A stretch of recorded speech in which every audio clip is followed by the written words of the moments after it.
Okay, so testing identities. There are two ways to do this. One is pencil and paper, the other one is calculator. We're going to do them both. First one is verifying for a specific value. If you are given something like this, an identity, and you don't know if it's actually correct, maybe you came up with it or someone you don't completely trust came up with it, or it's early in the morning and you're just exhausted and you're not sure that you've done your work right. So you think you have this identity, but you want to confirm that it actually does what it's supposed to. What you do is you take an angle and plug it in for x. In this case, they're telling us use pi by 3. So on our left side, we have 1 over cosine pi by 3 minus cosine pi by 3. And on the right side, it's sine x tan x. So we're getting sine pi by 3 times tangent pi by 3. Now, I'm a little tight on space here, so I'm not going to go into a lot of detail about how I get the trig ratios. Suffice to say, we have a triangle with an angle of pi by 3. Its sides are root 3, 2, and 1. And from that and SOHCAHTOA is enough for you to get these ratios, I hope. So 1 over cosine pi by 3 is 1/2. Minus cosine pi by 3 is, again, 1/2. Then we have sine pi by 3, which is root 3 over 2, times, and tangent pi by 3 is opposite over adjacent, is root 3 over 1. Okay, now we clean these up, and we're hoping we get the same number on both sides. 1 divided by 1/2 is simply 2, so we have 2 minus 1/2 on the left. On the right, root 3 times root 3 is 3, 2 times 1 is 2. On the left, 2 minus 1/2 is 1.5, or 3 over 2. These match, and that means, yes, at least at pi by 3, those two expressions have the same value. It doesn't matter what number you get when you do the solution. If you get 8 equals 8 or minus 11 equals minus 11, that's still all right, as long as it's something true. If you finish this and you get 4 equals 5, or some other nonsense, that means that this equation is not holding, and you probably don't have an identity. Or you've made a mistake while plugging in these numbers, so do check your work before you accuse someone else of giving you a false identity. Now, there is also an electronic way to test these and see if they are identical, and that is to graph the two sides. On a TI calculator, that would mean for y1, you would put 1 over cosine x, remember to close your bracket, minus cosine x. And for y2, you could do sine x times tan x. And when you graph those two expressions, they should exactly overlap. And if you look at their tables of values, they should look identical as well. If that happens, that tells you that they're giving the exact same values, not just at pi by 3, but everywhere. And that's a very strong indication that there's an identity happening. Next up, we've shown that this identity seems to hold by plugging a number into it and by graphing it on the calculator. Can we actually prove it algebraically?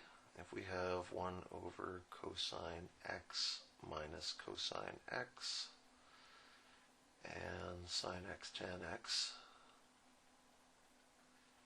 the algebraic proof will really tell us if this is an identity or not. You can have weird luck with the first two tests, but not with this one. So this is the right way to go. On the left side, I see I can get a common denominator, and that's a good way to combine these two fractions into something that is easier to work with. So 1 over cosine x I'll leave alone. If I multiply this right-hand fraction by cosine over cosine, I get cosine squared x over cosine x.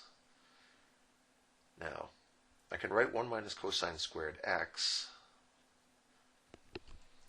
but there's another option.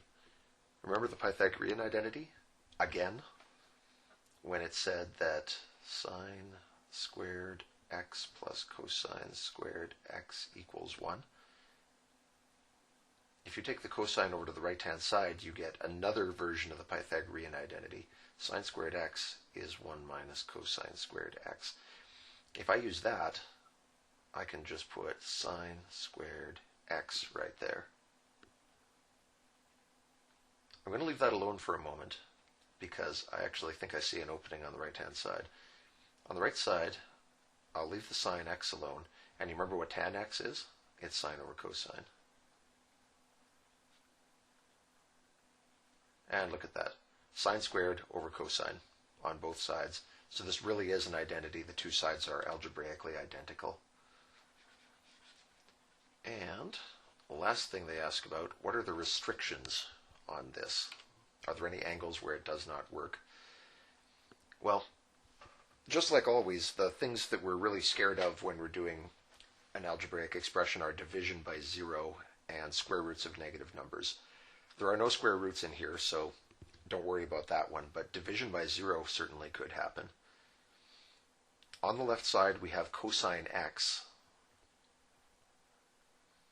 in the denominator, so we'd have to say cosine x is not allowed to be zero.